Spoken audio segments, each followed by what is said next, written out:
Hey guys, welcome back. For today's video, we're going to be having a look at what is inside a CPU. Now this particular one is an Intel Celeron CPU.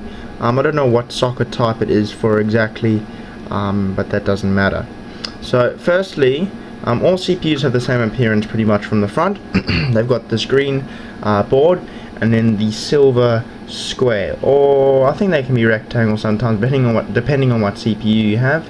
That silver square, and that actually is a contact that goes onto the heatsink, and that transfers the heat from the heatsink, or rather from the actual CPU chip to the heatsink. So as you can see on the inside here, we've actually got the core of the CPU. Now it is a little bit broken, and you probably know why if you see one of my previous videos, but that's the actual, I guess you could call it, CPU itself, and that's directly connected into the board with all these, as you can see, it's all soldered in on the bottom there.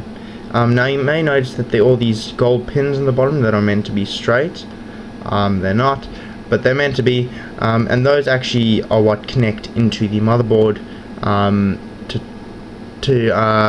so that the motherboard can read all the data coming from the CPU and vice versa as well. All CPUs are different. AMD still use this pin design, whereas Intel rather have pins on their motherboard and they just have gold contact squares on the CPU itself, which is better. I guess you won't be able, it's harder to break the CPU, but it's easier to break the motherboard, so it's kind of good and bad. As you can see, there's this black stuff around, and that was actually the glue that sticks this down onto the CPU, because as I said before, that actually transfers the heat that's coming off the CPU onto the heatsink so it can disperse it. There's also thermal paste that goes in between this and the die, and that helps to transfer the heat. Obviously you also have thermal paste in between this and the heatsink, but that helps to transfer the heat from this to this. Now there is a process that you can do called delidding, which I've done on the CPU just to show you what's inside, and that's actually taking this off, clearing away the thermal paste on the inside, and putting better thermal paste on, because a lot of the time the thermal paste that the CPU manufacturers use aren't that great, to be honest.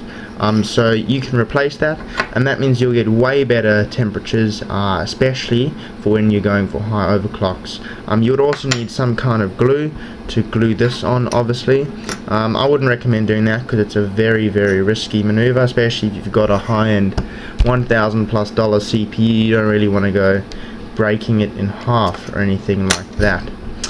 So that's about all it is to it, guys. There's nothing really else too fancy. Obviously the CPU dies, these will get smaller, more power efficient and more powerful as we go on, so it'll be interesting to see how tiny these actually get in the years to come.